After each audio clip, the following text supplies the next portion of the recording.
Okay, now we come to Sutta number 12, Lohicca Sutta, about good and bad teachers. Thus have I heard, once the Lord was touring Kosala with a large company of some 500 monks, and coming to Salavattika, he stayed there. And at that time the Brahmin Lohicca was living at Salavattika, a populous place full of grass, timber, water and corn, which had been given to him by King Pasenadi of Kosala as a royal gift and with royal powers. Just then this evil line of reasoning occurred to Lohicca. Suppose an ascetic or Brahmin were to discover some good doctrine. Having done so, he ought not to declare it to anyone else. For what can one man do for another? This is just as if a man, having cut through an old fetter, were to make a new one. I declare such a thing is an evil deed rooted in attachment. For what can one man do for another? Then Lohicca heard it said that the ascetic Gotama had arrived at Salavattika, and that concerning the blessed Lord Gotama, a good report has been spread about, etc., etc. And indeed it is good to see such arahants. And Lohicca said to Besika the barber, Friend Besika, go to the ascetic Gotama, ask in my name after his health, and then say, May the Reverend Gotama consent to take tomorrow's meal with his Sangha of monks from the Brahmin Lohicca. Very good, sir, said Besika, and carried out the errand. The Lord signified his acceptance by silence. Then Besika, understanding the Lord's acceptance, rose from his seat and passed by with his right side to the Lord. He returned to Lohicca and told him of the Lord's acceptance. Stop here for a moment. So here this Lohicca, he has this wrong view that if some ascetic or Brahmin were to discover some good Dhamma, he should not teach it.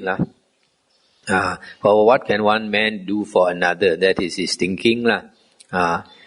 Then after that, he heard that the Buddha had come to his place and he invited the Buddha for a meal and the Buddha accepted by silence. That's the Buddha's way of accepting. Then the Besika, the barber, having conveyed the message, he kept his right side to the Lord and departed. This is an Indian tradition, keeping your right side to somebody shows respect. Even in our country, if you want to give something to somebody, you give it with your right hand. To give it with your left hand is impolite. Also in Thailand. And Lohicca, as the night was ending, had choice, hard and soft foods prepared at his own home. Then he sent Besika to tell the Lord that the meal was ready. And the Lord, having risen early and taken his robe and bowl, went with his order of monks to Salavattika. And Besika the barber followed the Lord close at hand. And he said, Lord, this evil thought has occurred to the Brahmin Lohicca. And he described that wrong view of Lohicca.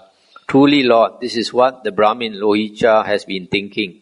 And the Buddha said, It may well be so, Besika. It may well be so. So the Lord came to Lohicca's dwelling and sat down on the prepared seat. Lohicca personally served the Buddha and his Sangha of monks with choice, hard and soft food till they were contented and satisfied. Then, when the Lord had taken his hand from the bowl, Lohicca took a low stool and sat down to one side. Then the Lord said to him, Lohicca, is it true that an evil line of reasoning has occurred to you? Namely, suppose an ascetic or Brahmin were to discover some good doctrine. Having done so, he ought not to declare it to anyone else. For what can one man do for another?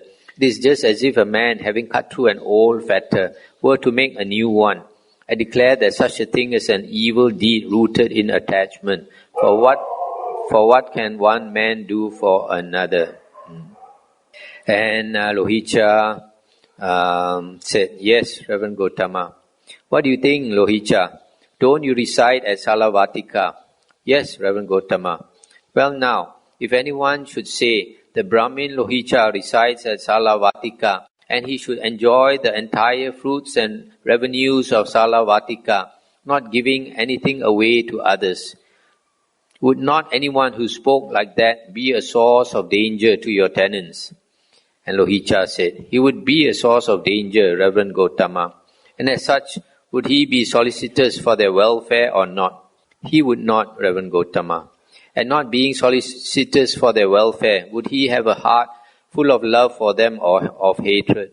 "Of hatred, Reverend Gautama." "And in a heart full of hatred, is there wrong view or right view?" "Wrong view, Reverend Gautama. But Lohicca, I declare that wrong view leads to one of two destinies, hell or an animal rebirth."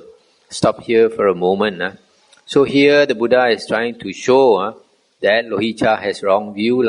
So he says, now, if following your line of thought, that whatever you obtain, you should not share with others, then you should not share your revenue to anyone else, and even to those of your tenants. Then that being so, would it not be dangerous for your tenants? He said yes, so he had to admit. And then finally the Buddha shows him that this is wrong view. And the Buddha said that wrong view leads to one of two destinies, either rebirth in hell or the animal realm. What do you think, Lohicca? Does King Pasenadi of Kosala reside at Kasi Kosala? He does, Reverend Gautama. Well, if anyone should say, King Pasenadi of Kosala resides at Kasi Kosala, and he should enjoy the entire fruits and revenues of Kosala, not giving anything away to others, would anyone who spoke like that be a source of danger to his tenants? Would he have a heart full of hatred? And would that not be wrong view? It would, Reverend Gautama. Then surely, if anyone were to say the same of the Brahmin Lohicca, that would be wrong view. In the same way, Lohicca, if anyone should say, suppose an ascetic or Brahmin, stop here for a moment. So here the Buddha says, if using your view, then that means if an ascetic knows something he should not share with others, then King Pasenadi should not share his revenue and his land and wealth with anyone else, including even you. Then he realized it's true. In the same way, Lohicca, if anyone should say, suppose an ascetic or Brahmin were to discover some good doctrine and thought he ought not to declare it to anyone else, for what can one man do for another? He would be a source of danger to those young men of good family who, following the Dhammavuddho taught by the Tathagata, attain to such excellent distinction as to realize the fruit of stream entry, of once returning, of non-returning, of arahantship, and to all who ripen the seeds of a rebirth in the Deva world. Being a source of danger to them, he is uncompassionate and his heart is grounded in hostility, and that constitutes wrong view, which leads to hell or the animal rebirth. And if anyone were to speak thus of King Pasenadi, he would be a source of danger to the king's tenants, yourself and others, etc. Okay. Lohicca, these three kinds of teachers in the world are blameworthy. And if anyone blames such teachers, his blame is proper, true, in accordance with reality and faultless. Which three? Here, Lohicca is a teacher who has gone forth from the household life into homelessness, but who has not gained the goal of asceticism.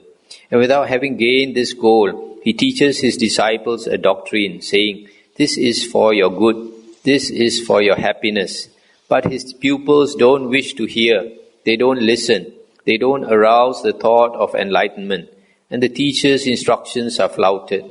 He should be blamed, saying, this venerable one has gone forth, etc., etc., and his instructions are flouted. It is just as if a man were to persist in making advances to a woman who rejected him, and to embrace her though she turned away. This I declare to be an evil doctrine based on attachment, for what can one man do for another? This is the first teacher who is blameworthy. Stop here for a moment. So just now, Lohicca basically was saying, if some ascetic or Brahmin knows something, he should not teach to others. So Buddha at first showed him that not sharing anything with others is wrong lah. But now the Buddha is trying to also show that there are certain teachers that who should not try to teach others, who should not try to share what they know with others because of certain reasons lah. The first one is he has not gained the goal of asceticism lah. He has not gained the fruits of the holy life lah, and he has not attained the fruits of the holy life. Then he teaches others. People will not listen to him. People have no respect for him.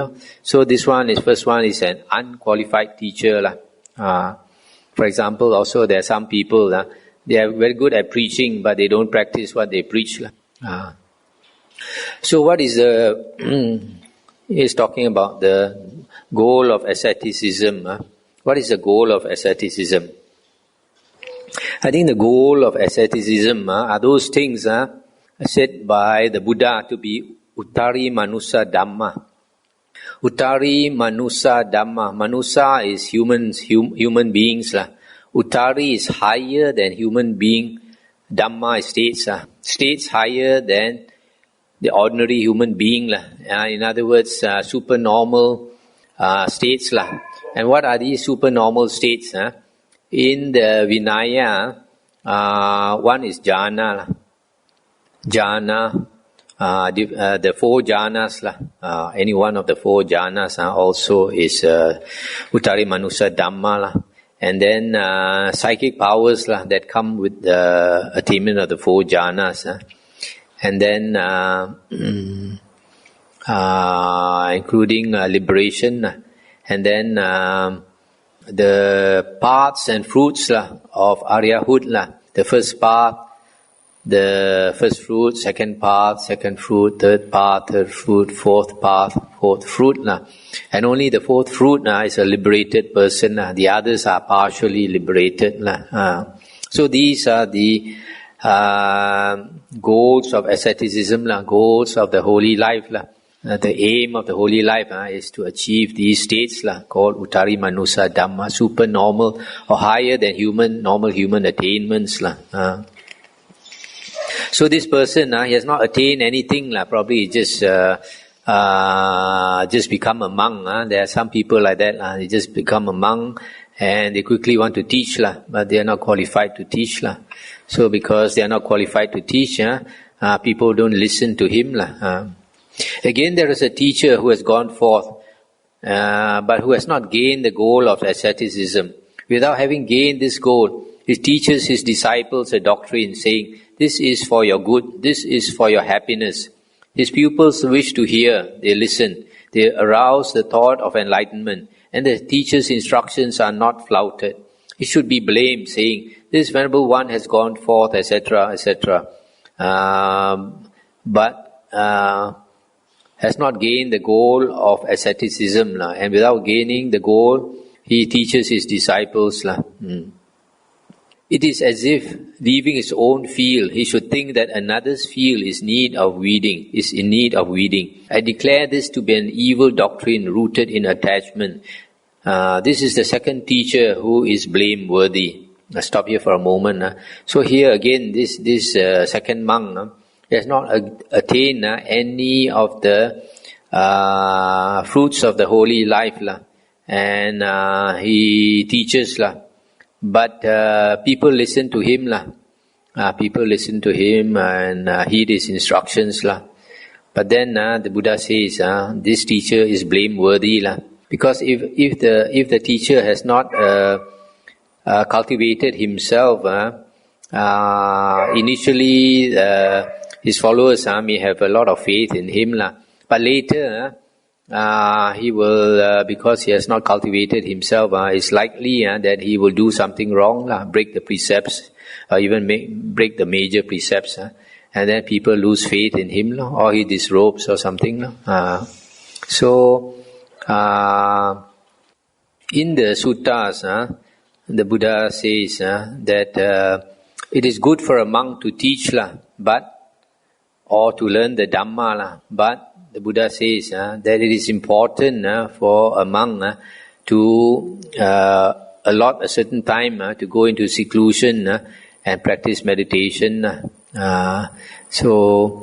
If a monk only teaches but does not practice himself, it's just like the Buddha says here. This farmer, instead of looking after his own field, he goes to tend to another person's field. Again, there is a teacher who has gone forth and who has gained the goal of asceticism. Having gone forth, he teaches, but his pupils don't wish to hear him. His instructions are flouted. He too should be blamed. Just as if having cut through an old fetter, one were to make a new one. I declare that this is an evil doctrine rooted in attachment. For what can one man do for another? This is the third teacher who is blameworthy. These are the three kinds of teacher that I spoke of as blameworthy. So this third teacher, he has gained a certain goal of asceticism, and he starts teaching, but maybe he has not prepared himself well enough, so people don't listen to him, so the Buddha says, but if he still insists on teaching, wants to teach, even though people don't welcome his teaching, then he is blameworthy. As far as the Dhamma is concerned, normally a monk should preach the Dhamma or teach the Dhamma when requested. If not requested, he should be careful, because sometimes people might not appreciate. If sometimes even not invited, a monk gives advice, if it's appreciated, then it's okay, but not if it's not appreciated. So also we must realize, the Buddha says, very few people are interested in the true Dhamma, because the true Dhamma involves cultivating yourself, making effort, letting go of your faults, your bad habits and all that, which a lot of people are not willing to let go. A lot of people still want to enjoy the world and all these things. So a lot of people are not interested in the true Dhamma. That's why Buddhas, 99.99% of Buddhas are Pacheka Buddhas. The Buddha looked into the past 91 world cycles, and he saw only 6 Sammasambuddhas willing to teach the Dhamma to the world. Whereas the Buddha said at one time, outside Rajagaha, Wangsa-cheng, there is a mountain called Isigili mountain, and the Buddha said at one time there were 500 Pacheka Buddhas there. So you see, one time only you can find 500 Pacheka Buddhas. But 91 world cycles, you can only find 6 Sammasambuddhas. So 99.99% of Buddhas are Pacheka Buddhas. A lot of people don't realize this. And they make vows to become Buddha and all that, want to teach the world. But actually when they become a Buddha, they don't want to teach. Then Lohicca said, Reverend Gautama, are there any teachers in the world who are not blameworthy? And the Buddha said, Here Lohicca, a Tathagata arises in the world, an Arahant, Sammasambuddha, endowed with wisdom and conduct, well-farer, knower of the worlds, incomparable trainer of men to be tamed, teacher of gods and humans, enlightened and blessed.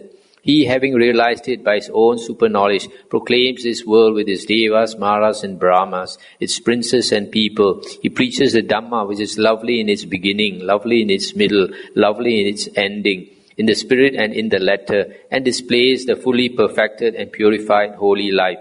A disciple goes forth and practices the moralities, guards the sense doors, etc., attains the first jhana. And whenever the pupil of a teacher attains to such an excellent distinction, that is a teacher who is not to be blamed in the world. And if anyone blames that teacher, his blame is improper, untrue, not in accordance with reality and faulty.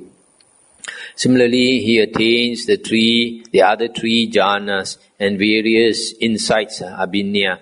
And whenever the pupil of a teacher attains to such excellent distinction, that is a teacher who is not to be blamed in the world.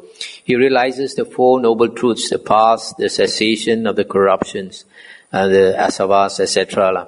Whenever the pupil of a teacher attains to such excellent distinction, that is a teacher who is not to be blamed in the world.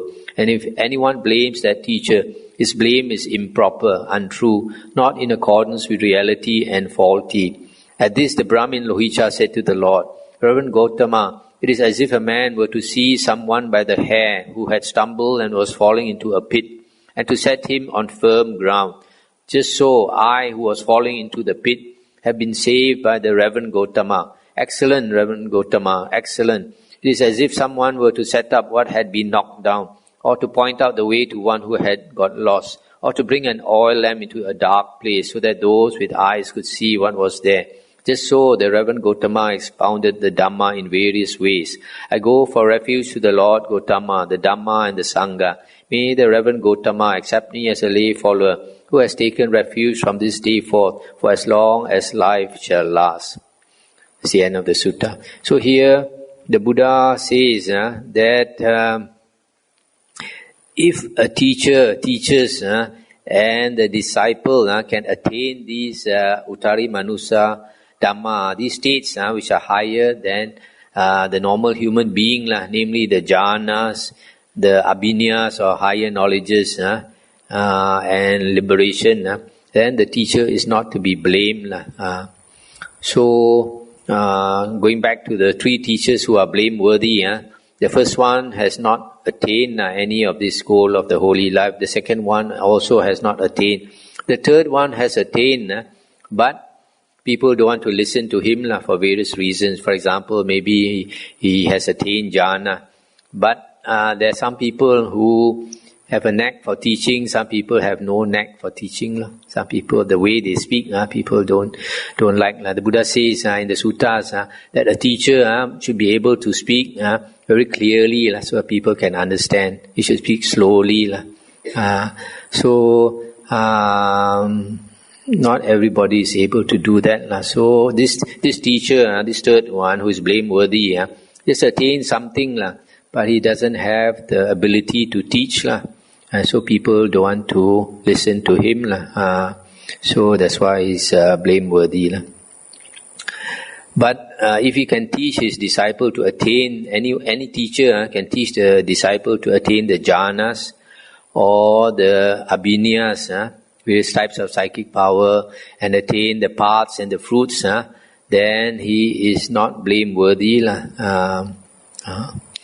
So this is a very important point, because nowadays in the world there are many who disparage jhana. Even so-called meditation teachers nowadays, they put down jhana. I know a certain famous meditation teacher in his book, he said, what's the point of cultivating jhana? He said, when you attain jhana, you don't have mindfulness. Only when you come out of jhana, you have mindfulness. That shows he doesn't understand what is jhana, and also shows he has not attained jhana. Yet he's a famous meditation teacher in the world. So a lot of people, because they don't listen to the Buddha's suttas, study the Buddha's words, then they don't know that a lot of teachers that they follow are teaching contradictory to what the Buddha says. That's why I always stress that it's very important to be familiar with the suttas.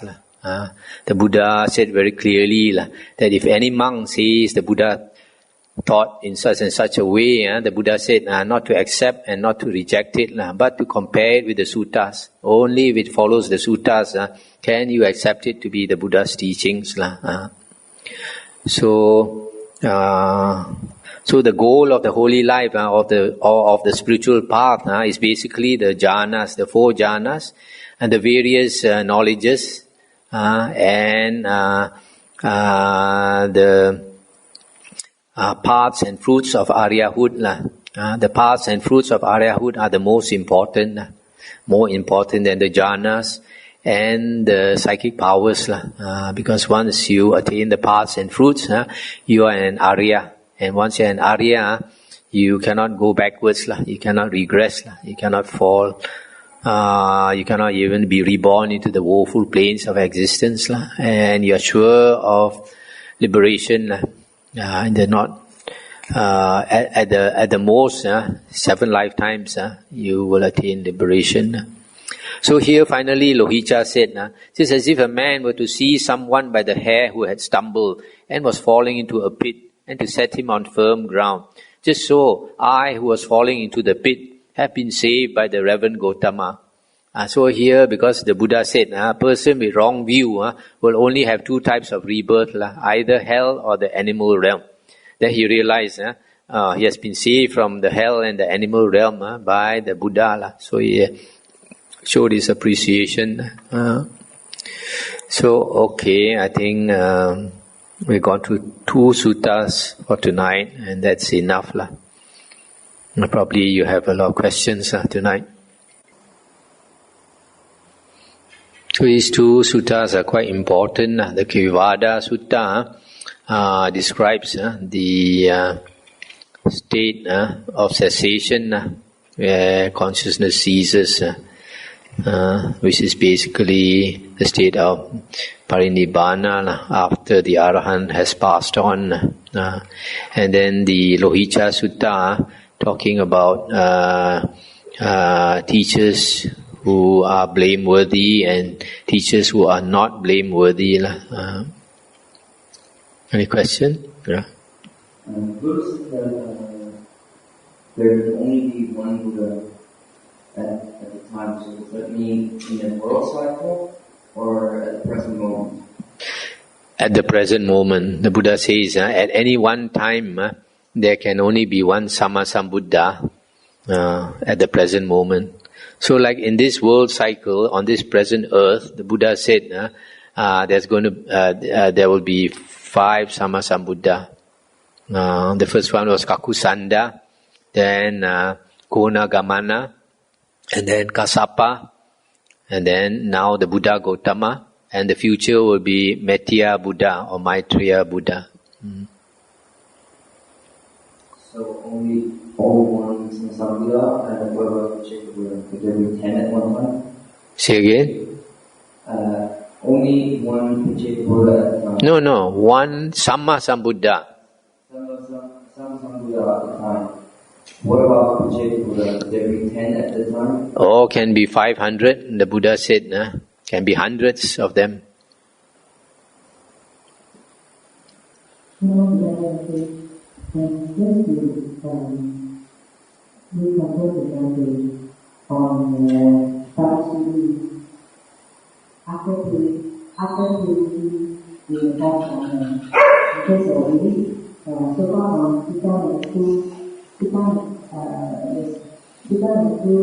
Has always been used as a reference step by step from the Arya Sila up to the fourth conference. So we assume that is the practice of the Noble Eightfold Path. That is to do to practice the Noble Eightfold Path. There is the Sila, Charana, and the Digha Nikaya. Then coming to the fourth Charana, that is how the person after purity of mind. Let's say if an external ascetic, if they do not practice the Arya Sila and the Charana, can they again fall Charana with the policy?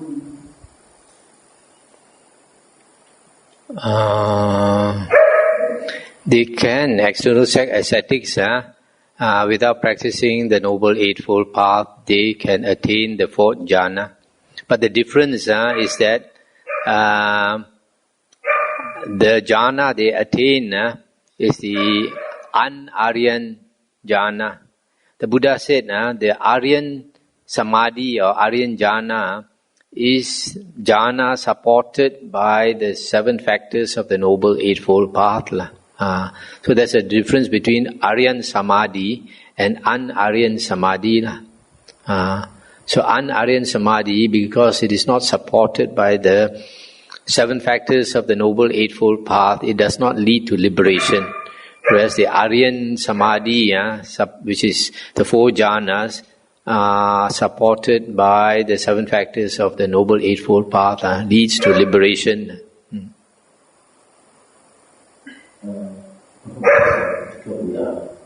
But if I say, unless the Buddha or very poor. They cannot do the Dhamma. Otherwise, wouldn't they say that what is to say to them? What can one man do for another? What the Buddha is trying to say is what can one man do for another is that if you are not qualified, how can you help another? The Buddha said, if a person is in the mud, how can he help another person out of the mud? He has to get out of the mud before he can help a person out of the mud. So the Buddha basically is saying that if a person is not qualified, what can he do for another?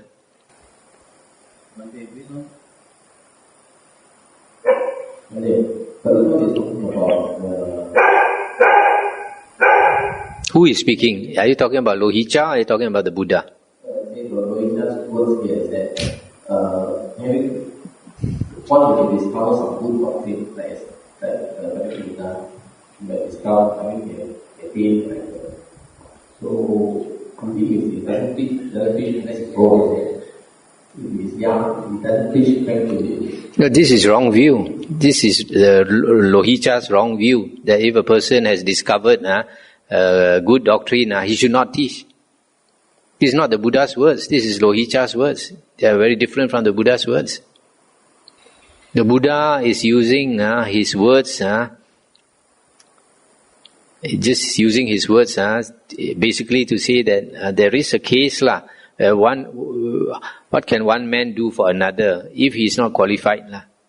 So suppose you are not qualified in medicine, and then you try to heal another person.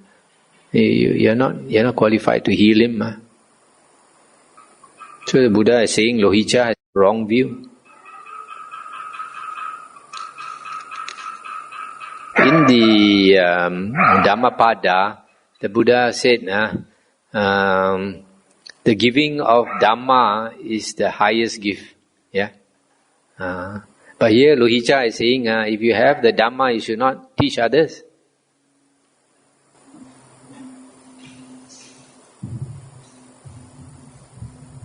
You may wonder, just referring to this one on the Sutta number, I think it's 11, what Brahma didn't know. Now, when the monk said the very good at four great elements, the earth element, water element, fire element, and the fire element cease without knowing. Is he asking about when the world is coming to an end? Because if I remember last year, in one of the suttas, I think you were mentioning something about when the world system as we know it will come to an end when it's, at the moment you have one sun, then secondly you have 2 and 3. By the time we come to 7, the system, the earth as we know it will explode. Is he referring to the same thing? No. He's referring to where the world has no opportunity to arise. But this one, when you say end of the world, this world system ends. There are many other world systems. But here he's saying totally there is no samsara, no universe at all.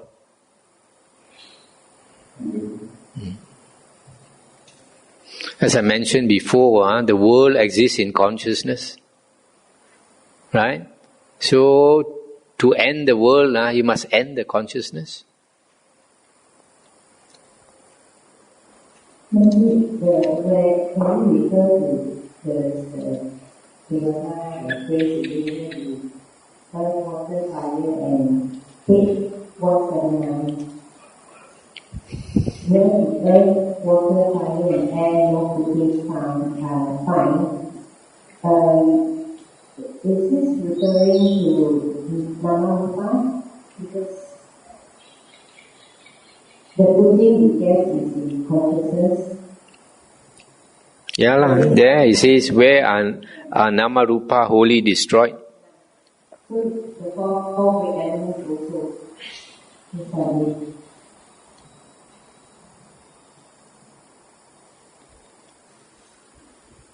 when the world cycles end, is there just like one nirvana, or is there for each world cycle? Is there? No, when we say the world ends, we are talking about a one world system. The Buddha says one world system consists of a sun. So every star that you see in the sky, every star is a world system. And every star will have human beings, around the star. Just like our star is the sun. So there are planets around the sun. And there will be human beings. So there will be other world systems that have human beings, that have devas, similar devas and devis. So when that world ends, only that world ends. Others will still be around. That is not Nibbana.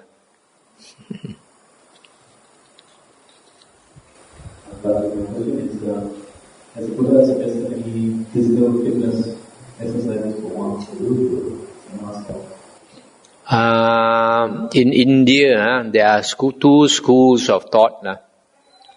One is if you want to practice a spiritual path, you have to develop your body first, and they do yoga exercises.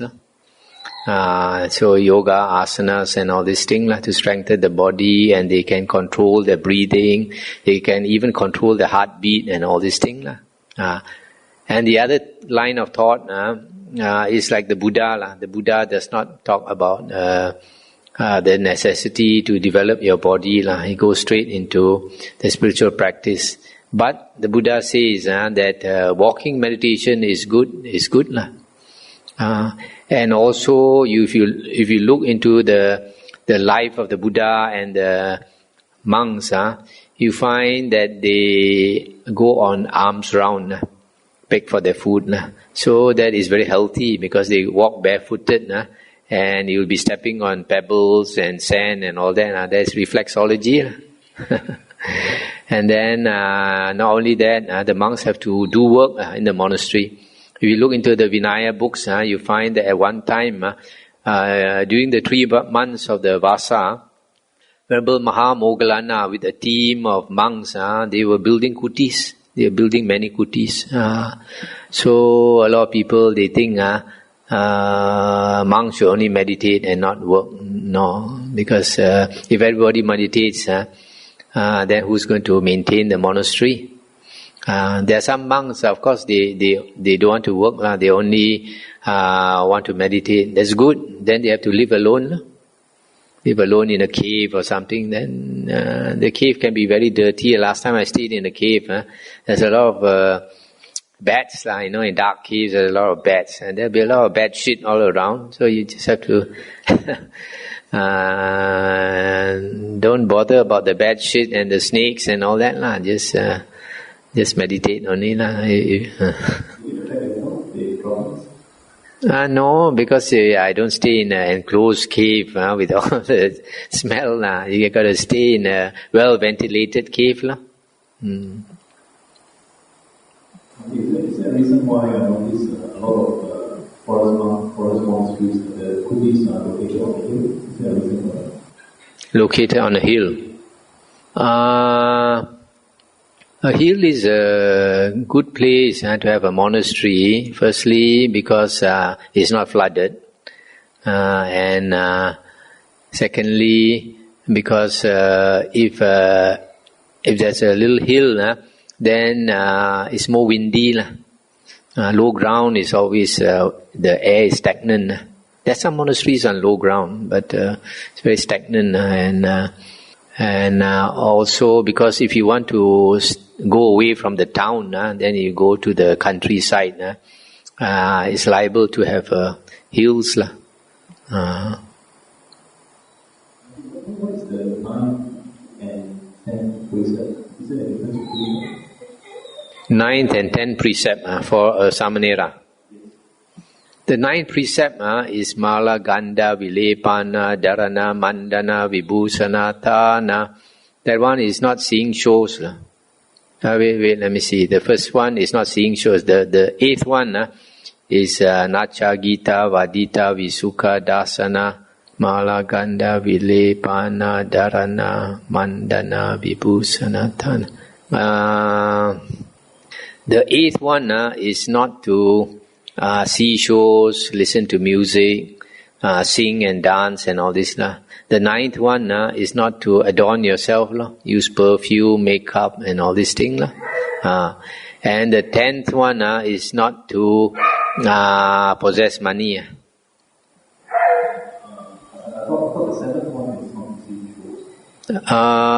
There's a difference between the 8 precepts and the 10 precepts. In the 8 precepts, the 7th precept consists of 2 precepts. Not to see shows, not to sing and dance and all these things. And also the other precept, not to adorn your body, use cosmetic and perfume and all these things. Two precepts are found in the 7th precept of the 8 precepts. But these 2 precepts in the 10 precepts, they are broken up into the, the 7 precept and the 8 precept. And then the 9th precept is the Ucha Sayana, Maha Sayana, not to sleep on luxurious bed. And then the 10th precept is not to possess money. Let's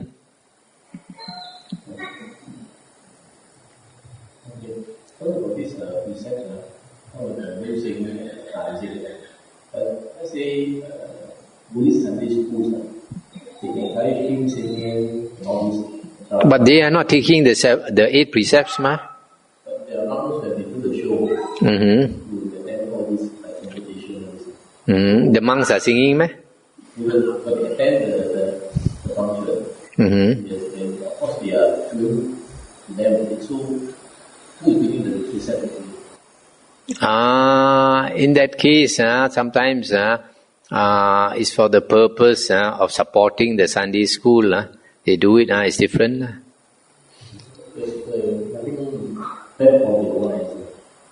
No. That's why there is, when a person attains Sotapanna, 3 factors are abandoned. Okay? One is Sakaya Ditti, which is identity view. Identity view means identifying the body and the mind with the self. Okay? And then another one is doubt. Doubt about the Buddha, Dhamma and Sangha. The third one is Sila Bhatta Paramasa, attachment to rules and rituals. Actually, attachment to Sila and rituals. So, if a person is attached to rules, even Sila, and you don't understand there is a purpose for Sila, then you cannot be a Sotapanna. You must understand what is the purpose of the Sila. Don't be Seipan. So, we must understand, so don't be too rigid. There are some monks, small things, they're too fussy. Even water has got to be offered. But in the Vinaya books, water and toothpick don't have to be offered. Okay, shall we end here?